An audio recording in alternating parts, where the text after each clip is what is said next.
आपके कितने Muslim friends हैं? क्या आपसे किसी इंटरव्यू में कभी यह सवाल किया गया है?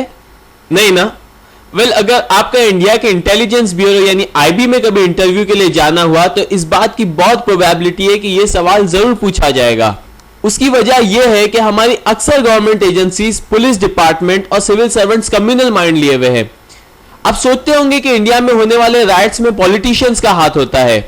यह बात सही है, लेकिन ग्राउंड लेवल पर राइट्स लोकल एडमिनिस्ट्रेशन के सपोर्ट से होते हैं।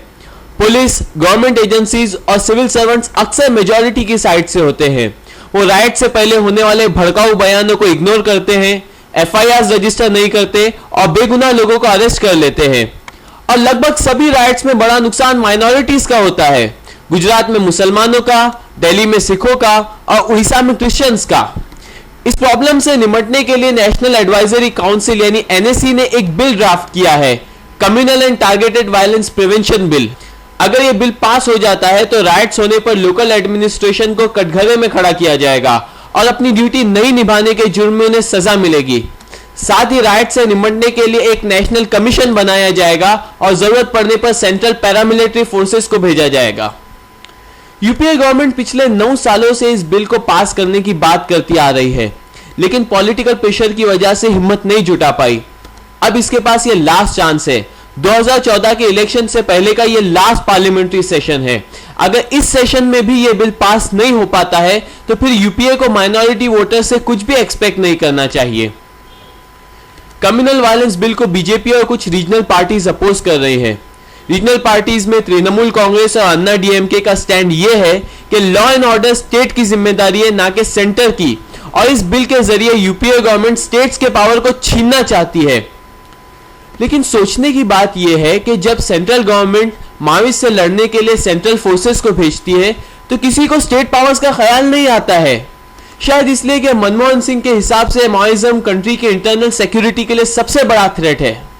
क्या राइट्स हमारी कंट्री की इंटरनल सिक्योरिटी और पीस के लिए थ्रेट नहीं है, या वो सिर्फ पॉलिटिक्स खेलने की चीज है? बीजेपी के प्राइम मिनिस्ट्रियल कैंडिडेट और इंडिया की हिस्ट्री में होने वाले सबसे बड़े राइट्स के जिम्मेदार नरेंद्र मोदी ने प्राइम मिनिस्टर को एक लेटर लिखकर बिल को अपोज किया है। Nothing strange about it. Modi ने लिखा है कि बिल मेजॉरिटी और माइनॉरिटी की बात करता है, जिससे सोसाइटी में एलियनेशन और डिविजन्स बढ़ जाएंगे। वाह! क्या मैं पूछ सकता हूं कि at the first place society में एलियनेशन और डिवीजन किसने बढ़ाया है? किसने रथ यात्रा निकाली थी?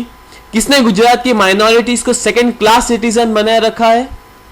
यहां पर समझने की बात यह है कि सोसाइटी के वल्नरेबल ग्रुप्स को हमेशा स्पेशल प्रोटेक्शन की जरूरत होती है। For example, dowry prohibition act औरतों को प्रोटेक्ट करता है। क्या आप इसे एंटी मैन कहेंगे?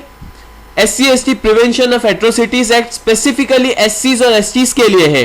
क्या आप इसे एंटी ओपन कैटेगरी कहेंगे? उसी तरह कम्युनल वायलेंस बिल लिंग्विस्टिक और रिलीजियस माइनॉरिटी को मेजॉरिटी से प्रोटेक्ट करता है।